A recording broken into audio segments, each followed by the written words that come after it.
Welcome to the SobriBuddy podcast, your boost of sober thinking and awesome life building. I'm Tara Zoe, CEO and co-founder here at SobriBuddy, and I am joined today by RJ Zimmerman, host of the Untapped Keg podcast, mental health and sobriety advocate, and aspiring cook. We're going to talk about that. I am excited to get into RJ's story and his recovery and all that he's been up to. But first, remember, if you like what you hear on the podcast, you should subscribe to the SobriBuddy app because we're the people who created it. Do some challenges, get some motivation, share screenshots of your sober tracker, and tell Buddy how you're feeling today. Welcome to the show, RJ. Thank you for having me. I'm excited to be here. I'm excited. No, I was on your podcast. This is how we met. That is. And it was great. It was such a great episode. I loved that whole episode that we did together. It was one of those episodes where you're recording it and you're like, this one is a lot of fun. I hope that it came out as well as, as fun and as informative as it felt like recording. And it was one of those that came out even better than what it sounded like. That's what I thought, at least. Yeah, I felt like, when you have like a really good conversation with a friend, like over coffee or something, I felt that way when I got off the podcast. I was like, that was a good conversation. I was like, so everyone has to check out the SobriBuddy with my interview on RJ's podcast. And again, it's Untapped Keg. We'll put some links down in the show notes. But I'm excited to hear more about your story because we talked about my story. We talked about SobriBuddy a lot. And now we can talk about you. Oh, my favorite subject. I know. It's just fabulous. Yeah. Right. So we got to talk about you. We've talked a little bit about you being like getting into cooking with Blue Apron, but we'll swing around to that. But I would love to start with just kind of, because we want to talk about your sobriety and recovery, talk to me about, let's start with, what's your drug of choice? So I'm an alcoholic. And I've been sober for 8.5 years. Okay. And tell me about kind of when you started getting into drinking and kind of where that went from there. So I was such like a goody two shoes almost. I really wasn't, but like I was so scared of drinking and alcohol and everything. I didn't start drinking until I was 18. I had sips before then, but 18, first time I got drunk was after homecoming. And then because I didn't want to get caught and miss sports, I didn't drink again until I graduated. But I still remember like that first time that I got drunk and that feeling that I had of like everybody looking at me a little bit different, being accepted more. But really it was my inner critic kind of shut off.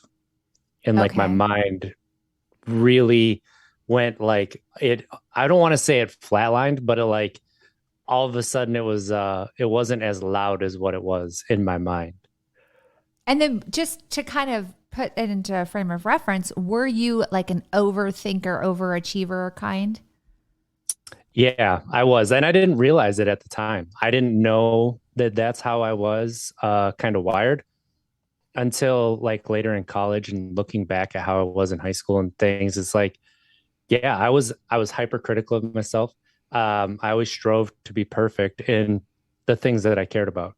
So all of a sudden, and I always wanted to be accepted by my peers too. Like that was really what drove me a lot. And I never felt, even though I had a lot of friends, and I have a lot of friends like from then still, I still didn't feel completely accepted. I felt tolerated more than accepted. Ooh, but when I got drunk, I felt accepted. And that was kind of what I kept trying to find was that acceptance. Okay. So you waited a while to drink again. And then when did it start to become kind of like a thing you were doing where it, kind of took you into the next level of drinking? Yeah, that was college. And that freshman year, just being out by myself, trying to find kind of my balance of what I wanted, how I wanted to be, a partier.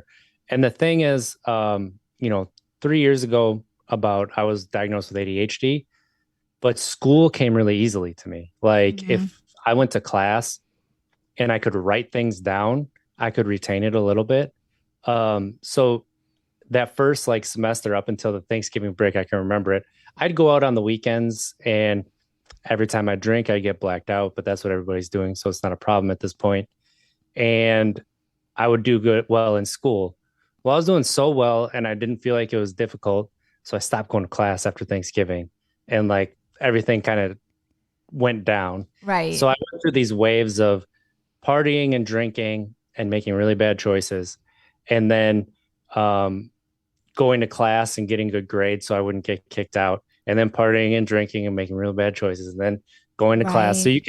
you can look at my transcripts and you could tell like, oh, you actually showed up to class. Like it wasn't even Mhm. that I took it serious. It was you showed up to class kind of a thing. Right. Right. So, and then like I didn't know what I wanted to do with my life. So I felt lost, like probably 22-ish, right Okay. around 22. And a lot of my friends are graduating and they have plans. And I didn't even plan where I was going to college. I asked my best friend where he's going. He told me, I'm like, all right, I'm applying today. And So you that's were how I picked where I was going to school. so you were super social. Yeah. Yeah. Yeah. And that was my backpack. It fell over. Just for Uh, anybody referencing, if you're on YouTube, his backpack just fell down in the background. right He in the just screen. moved. It was out of screen and then it came in screen. So but I didn't have a plan at all. And anybody who talked to me like, what do you plan on doing? You know, at first I was a psych major. So what do you plan on doing with psychology? I don't know, like, you know, maybe like being a profiler would be fun, working for the police or something. Like, and you could tell like I didn't take it serious. And so people didn't take me serious, but I was still accepted, especially out at parties. People would text, hey, where's RJ? You know, when's he gonna get here? But I So would wake up in the it was go for it. working, right? Yeah, yeah, absolutely was. And I get, you know, I'd wake up in the morning and I would know where I am. Mm, I don't know how I got there. You know, 4 hours of the night. Well, it's more than that, but like 4 hour gap at the bars. mm, And I would have no money. I have like, you know, $100 that I need to eat on and pay some bills. And I would end up spending, you know, 50 of it one night and then the other 50 the next night. And then I'd just try to get friends to buy me drinks the third night. mm, And it's like, what am I doing? mm. But I didn't stop. Even though I did not like myself and everything, like being accepted, especially out at the bars and stuff, like that's what that was the feeling that I needed. Like that was when I started to use it as an escape. Right. Right. So it got to the point where I changed cities. Still don't know what I want to do at this point, but I moved, you know, about 3 hours away and just starting over. And So so this was like when you moved cities, it was because you were trying to get away from this scene, or just you just moved it and then that caused that. it was, I can't stop myself from going to certain bars and hanging out with certain Mm, people that would influence me in the wrong direction. I was starting to try to moderate myself, but I couldn't. hmm. And so I just needed to get away from the city for a fresh start. I needed a new environment. So where were you and where'd you go? So I was in Stevens Point, Wisconsin, and Okay. I moved to Madison, Wisconsin. Now I can hear a little bit of the Wisconsin thing. When you say Wisconsin, I can hear that accent. Yeah. That's about when it comes out as like Wisconsin, when I say like food or uh things like that. It comes and goes a little bit. So what was the point? So you moved cities and did that fix it, or did it continue on? I didn't drink as much, Okay. but every time I did, I tried to drink all of it. And I Mm, kept drinking until I blacked out, waking up in places that I don't know where I am again. You know, still making bad decisions such as driving drunk or going home with people that I don't know, you know. mhm. And it's a new city. I don't know my way around.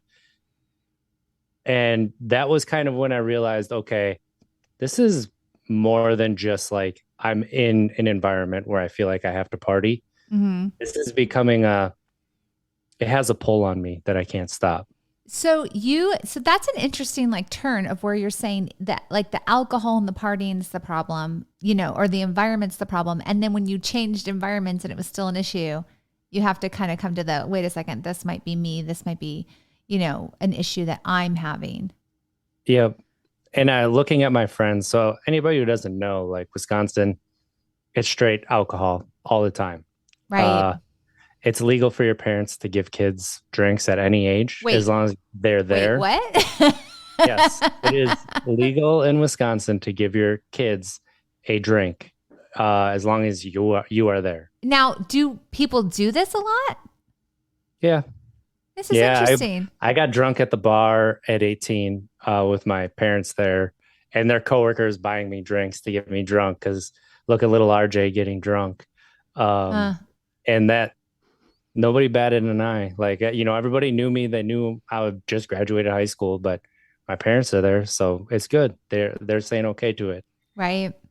Um, so like looking at my friends and how they've gone from this party kind of atmosphere and attitude, Hmm. they're able to moderate. And then looking at myself, well, I should be able to do that. And then not being able to, it's Hmm. like, it's reinforcing this like this internalized hatred of myself that Hmm. it goes back years, but I don't realize it yet at this point. Right. And so I decide I need to do something different. I need to find my direction. So I'm gonna go to line school and become a high voltage lineman, high voltage electricity. I work on that. Okay. And so I go and I get drunk maybe 2 or 3 times. But in that year, the 2 or 3 times, I drank until I blacked out again. Mm. And that's when it's like, I need to change this. But that was like the beginning of it. I still didn't stop. I tried to moderate. Yeah. And then one night I go home, like to my hometown, and I get drunk with my friends. And I end up leaving my friends and going with these people that I have no idea who they are. Okay. And I get just absolutely obliterated. And I wake up the next day. I'm supposed to be heading back to Madison, which is 3 hours away, and going to do something with my girlfriend. And I text her and I say, hey, I'm not going to make it. And she's like, I know. I figured that you weren't going to when you said you were going back there. Mm. I was like, I'm waking up every morning. I'm like, who do I have to apologize this time? I'm looking in the Mm. mirror. I have no direction. I don't have a career. I don't have anything to show for anything. 26, 27 years I old. was just going to ask how old were you at this point? Yeah. 26, And I'm 27. like, it's time. If I want to have a family, I want to have a career, I want to have some meaning in my life, I have to give alcohol up. Right. And how did that feel? Did that feel like it was like going to be a huge loss, or what was kind of going through your mind when you made that decision? Yeah, I was scared. I was Mm. like, am I going to be boring? And the thing Mm. is, too, so when I was like 6 or 7, my dad stopped drinking and he has never drinking since. Good for But he him. doesn't call himself sober and he doesn't call himself an alcoholic. He just doesn't drink. Mm. So, like, I knew that alcohol growing up, that alcohol was possibly going to be an issue for me. Mm. And so, like, that also being in the back of my mind kind of helped me realize that I might have a problem with alcohol. Mm. Um, so that was something that was there, but I'm still scared. Like every time I go to a baseball game, a football game, I just go and play a softball with my friends. Like Mm-hmm. alcohol's involved in a major way. Mm. So am I going to be able to do this? Like a lot of the best restaurants in Wisconsin are bars. Mm. Am I going to be able to go out and eat? Like, how is that going to feel? And going forward, am I going to have the same friends? Right, right. And so how did that shake out for you? I mean, you're afraid you're not going to be interesting or fun anymore, afraid of everything. And then now, did you go into some kind of a program, or did you just decide to quit and you're going to do it on your own? Can we swear on this podcast or keep it family? Okay, here's the rule. Okay. You can swear, but you got to say sorry, Paul. Okay. So I got sober, and I like to say it like this. I got sober because I'm a stubborn asshole. I'm sorry, Paul. So that's I didn't want I went to an AA meeting with my girlfriend, who then became my wife when she was in her undergrad for psychology. And I talked about it there that I was probably going to have to go sober, but right now is not the right time. And people were like, "Well, at least you're making that recognition already." But just being there, it just gave me, and maybe it was just that meeting, but it just wasn't going to be for me. Right. So you kind of felt when you So went there, it didn't fit. yeah. Right. So knowing that, like, I want to become a high voltage line tech, I want to work on high voltage electricity and start a career. That's going to be a 4-year apprenticeship. Trying to start my family. I don't want to have extra homework. I don't want to have extra things to do. I just want to, try to figure this out and try to keep it going. So it became, and I didn't kind of think about this till not too long ago, was this is where my ADHD really helped me, because in ADHD, you hyperfixate on things. Hyperfocus. Mm-hmm. So I hyperfixated on not drinking, and that was it. So after a couple months and having friends that saw me spiral, and they didn't really sit me down and talk to me and tell me that they saw the drinking problems and things. But they were all in for me to quit drinking. That's amazing. So I went out with them to a Brewer game, and that's, we went tailgating and everything. And one of my friends offered me a beer, and I said, no. He's like, come on, you can just have one. And I said, no, I can't. And he said, you're being dramatic. Why do you always do this? Ooh. And my friend got in between us. He said no, and he's serious. If you're going to do that, you can leave. And like, that was it. Like, that was either make or break for me. And like, that was the moment where it was the acceptance, right? Yeah. Absolutely. Oh, that's such a cool, like, kind of wraparound moment where you had done it all for acceptance, and then you were able to stand up for yourself and not be accepted in a sense. Yeah. And that was, that that cool was friend. And I've told him before, I would not be sober right now if it wasn't for him. And he doesn't believe it, but it's true. Like, I might be a few years, but I wouldn't be 8.5 years sober. And so, from that point, like, I've kind of had my, cross addictions where I kind of went all into work, and then I went all into, like, being a father and other things. But I've taken my time and my steps to get, to my better self. So like, really trying to find who I am, what I like to do. What did I do just because it had drinking involved and I didn't really enjoy it?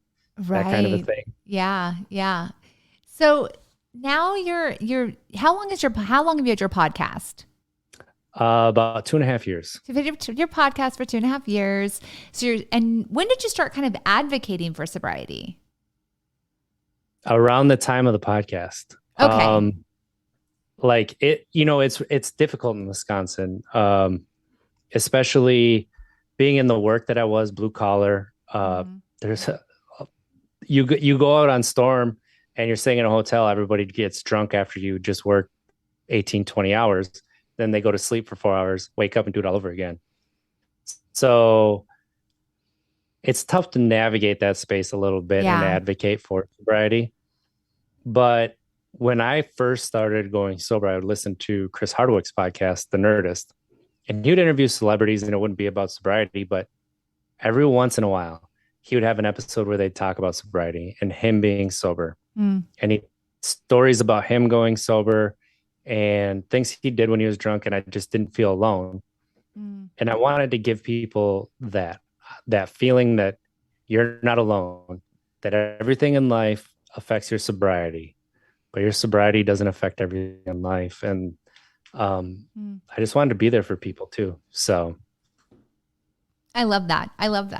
And so let's talk about your cooking, because because I feel like we need to know about this. And when we were on your podcast, you kind of told this story about how you got into cooking through Blue Apron. So tell us about that. So I always enjoyed kind of cooking, but I was always intimidated, like especially by recipes. How much do you buy? How do you cut things? Um, just I think the normal stuff that people get intimidated by when it comes to cooking. Hmm.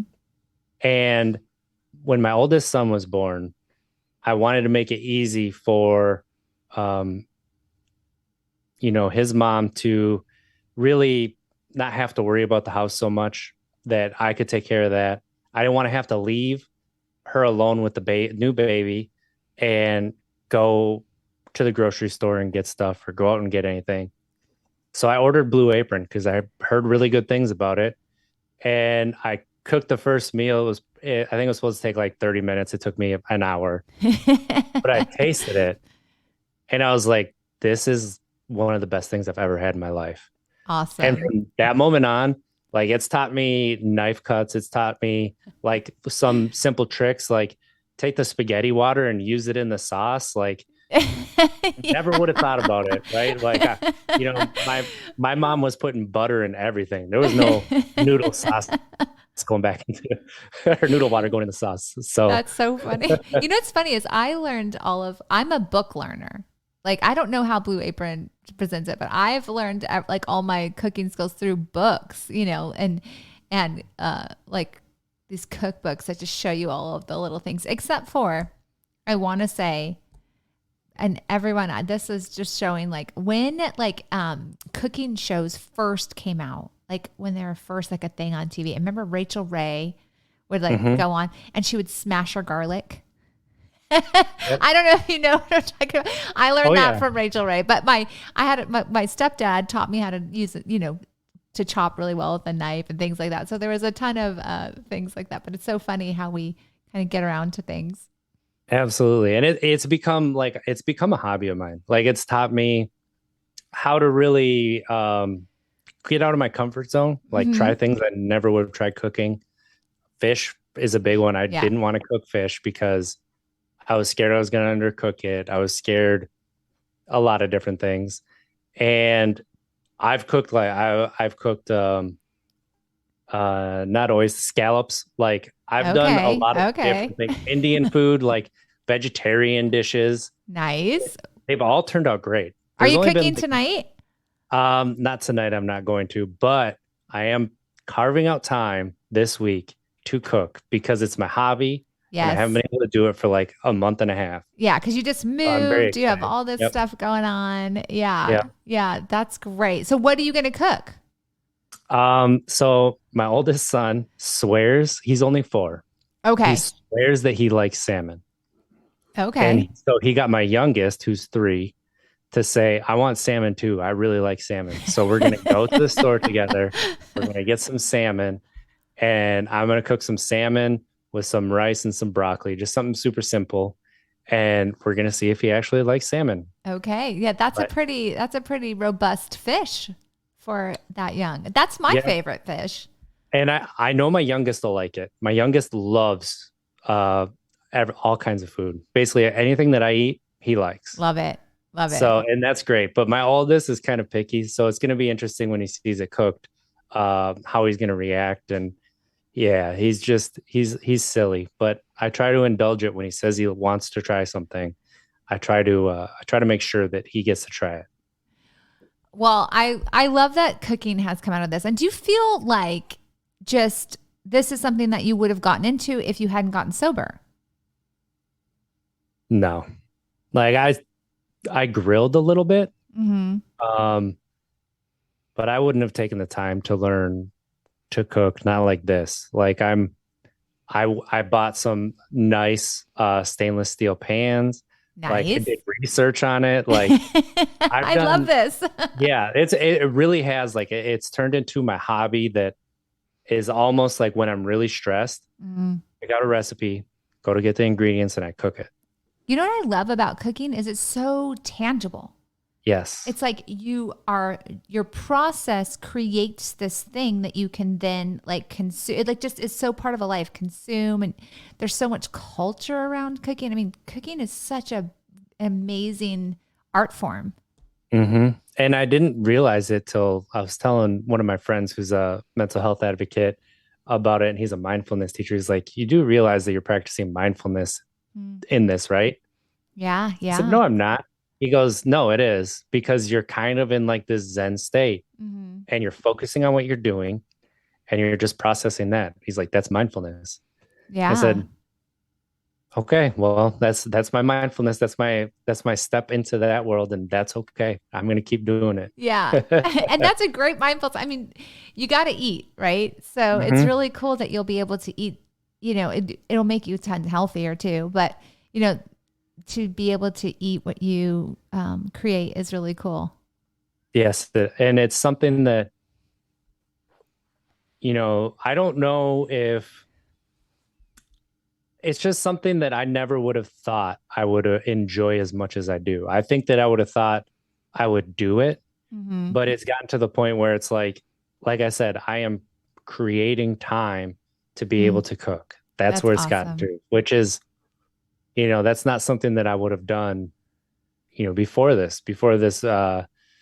my oldest son was born. So It's really cool that you've discovered this about yourself, and I think that's interesting. I always thought it's so weird that we're supposed to like know who we are and what we want to be and what we want our career to be and all of that, like when we're teenagers.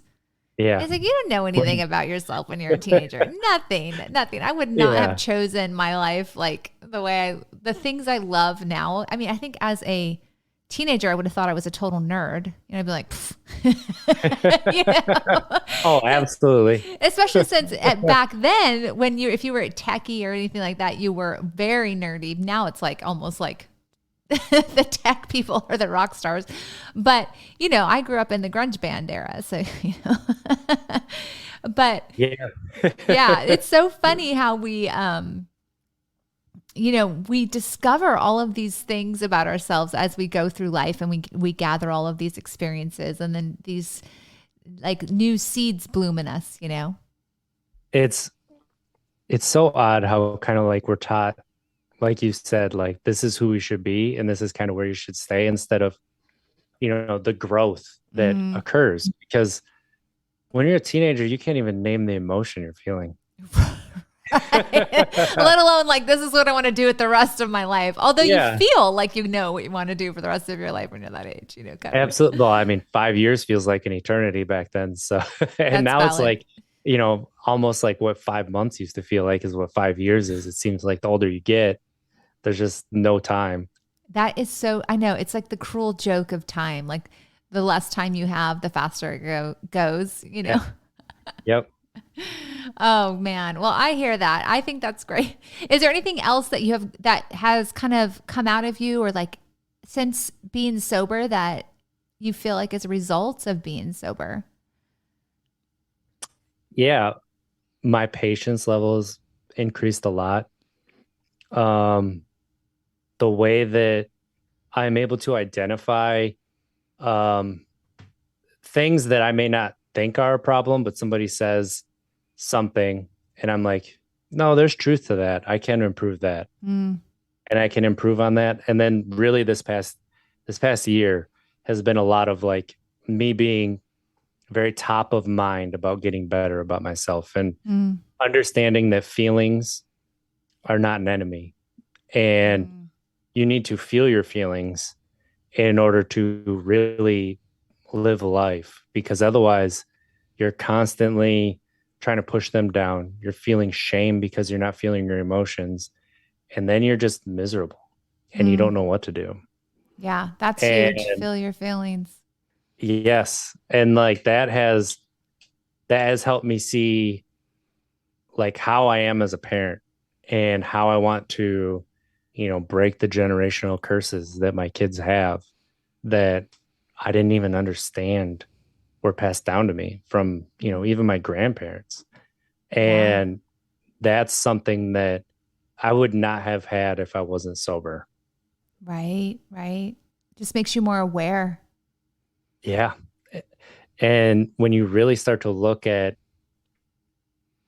why I drank the way that I drank, when you start to look at, and it's not excuses, but there's reasons around it. There's Right. nothing happens in a vacuum. There's Mm. context and everything. And now I've been diagnosed, with ADHD.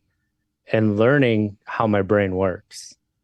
Again, it's not an excuse. It's like, it's how my brain works. So looking back at as a kid and being like, oh, that's probably why, I was all about sports and didn't focus on anything else. That's probably why I couldn't really see the future in front of me and I had problems planning because it's more difficult for me to do. It's more difficult for me to bridge that gap in my mind. And the grace that I can give myself for not necessarily cleaning everything perfectly or not being completely organized and like having the organized chaos, Yeah. But that's just my mind put out in the physical world.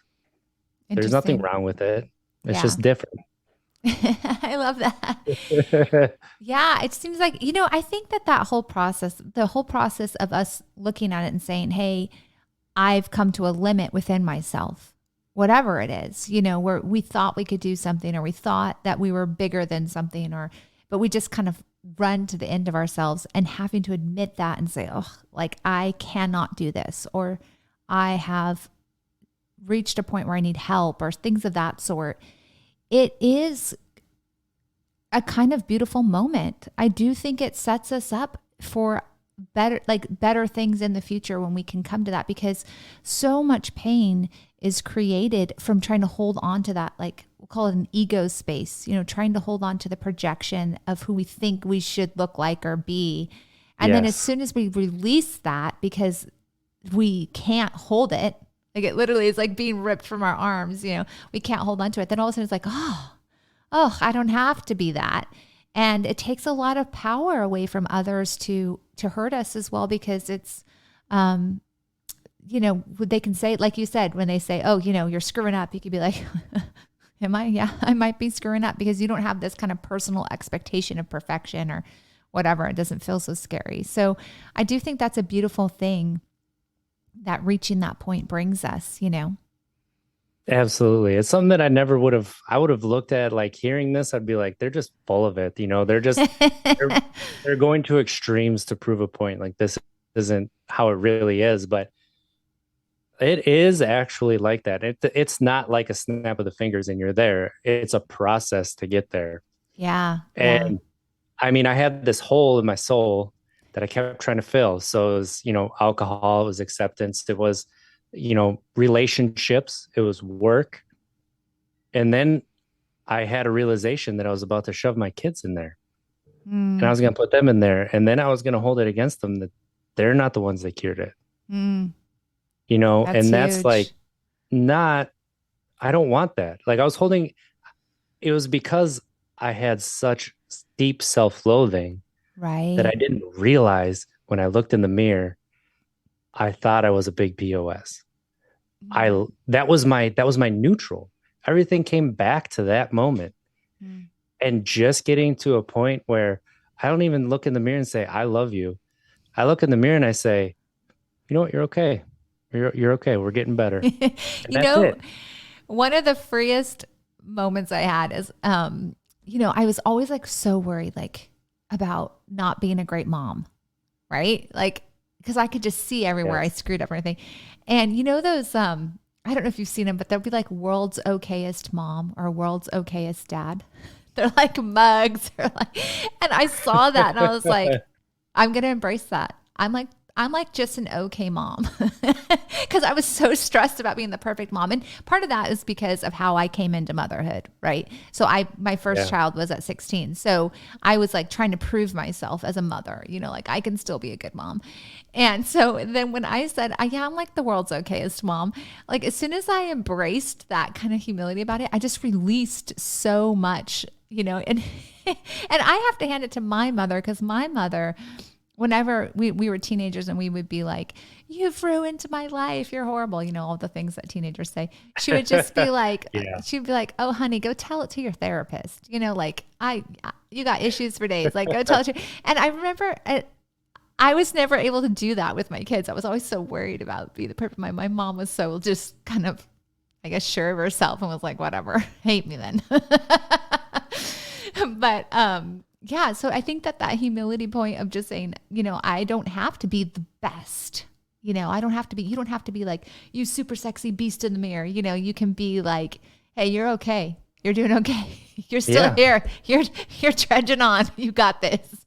Absolutely. Because you're not always going to be perfect. You're not always going to love yourself. But if you could just say, you know what, you're okay. We're going to take the steps forward. And, just like that sobriety saying, one day at a time. Yeah. Yeah. Sometimes it's one moment at a time. You'll get through it.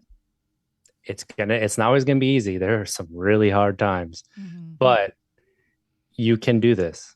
And it's like that fear that we have that really, it holds on to us. And I think that's what really drives a lot of times when we don't want to learn something new. It's the fear of what's going to happen if you learn it. Right. And, we fear what we don't know. So if you try to drill in, okay, why am I fearing this? What is it that I don't know? And then you can learn a little bit about it. And then all of a sudden you're like, oh, that's not so bad. Yeah. Do that. That's not, I can do this. I can do this. For sure. And that a lot of times that fear of learning new things comes from if we don't have a good sense of self, right? Any kind of new idea threatens sense of self because it might mean we have to look at ourselves and see ourselves in a different way. So when we can say, the more that you do that and the more that you establish a strong sense of self and you kind of know how you feel in different situations and things like that, and you stop fearing it as much, then life starts to kind of shift into this other mode where it's like an adventure. And like you can't get enough of new ideas and you can't get enough of new things. And it's a really cool shift that happens. And it makes life so much better to have that mentality. I just want to say, although, it doesn't mean that you're not going to still go through it. Right. I mean, how do you know you've tasted your favorite food? How do you know you've done your favorite hobby? Right. How do you know that you've gone to your favorite vacation place? Right. Yeah. Or that you're going to like cooking, or whatever it is. I know. Absolutely. So this is real too. This tells you about like the growth of us as humans from like a physical level. I've always hated raw tomatoes and raw onions. About 4 months ago, about 6 years ago, I started to realize, no, I actually like raw tomatoes now. They just can't be like the super quick grown ones that have no flavor. Those are the ones I don't really like. And then about 5-6 months ago, I started liking raw onions. I don't know why. I can have raw onions on a sandwich or in a salad, and I think it's delicious. Yeah, it's because you're developing your palate. Try it. Yeah. And I used to try it, and I would not like raw onions. I could always taste them. If they were cooked, I loved them. But if it was raw, I couldn't do it. And now it's like, oh, this is different. It's because you're becoming a chef and your like palate's getting sophisticated. Wow. Absolutely. Yes, I love that. I know we shift and we change. We're not stagnant beings. We are, a living, growing organism. And so that on that note, it's like it's never too late to make a change too. We don't have to be stuck to our past story. We can evolve, we can change, we can grow, we can heal completely and entirely from our past stuff and create an entirely new life for ourselves. So I think that that's a beautiful thing to get out of this. Yeah, that really does sum up our conversation today really well. So, there we go. That was my podcaster moment there. Get pretty good at this. Pretty good. I'm getting better. This has been a wild ride. Another growth change, learning how to podcast. It turns out it's fun because you get to meet people you never would have met otherwise. Right. And you just this has been so cool. I'm like, we can just have conversations with people and make it into something, because I just want to talk to people about everything all the time anyway. So being able to podcast and have other people listen to it. And then I love listening to other people have conversations on their podcasts. And it's just kind of a cool thing we've developed. Yeah, it really is. one of my favorite mediums, right? It is probably my favorite medium to digest right now. Like I don't listen to music very much anymore. It's just podcasts. That's awesome. That's awesome. That social thing. Well, if you were going to promote something that you're doing right now, what is it? What do you want everybody to know about? Go to untappedkeg.com and just check out the podcast. We've had some really awesome conversations, especially the past, 8 months. I would say this entire year, we've had really awesome guests on like yourself. I'm pretty sure you were episode 121, which I think was 2 episodes ago. So go check that one out. And we have some more really awesome conversations where it's not just, it's kind of like this, where it's not just about the story, but it's about the growth and the different perspectives that come into, sobriety and then also mental health, because those paths are so parallel that For sure. you can't talk about one without the other. Mm-hmm. Yeah, I love it. Well, everyone check out his podcast. I am going to put the link to it in the show notes so you guys can check it out there. We're going to have this on YouTube and on the podcast. So we hope you enjoy. And again, we believe you can do this. Just take it one moment, 1 hour, 1 day at a time, and you can change your life into something that was better or different than before. Thanks for coming on the show. Thanks for having me.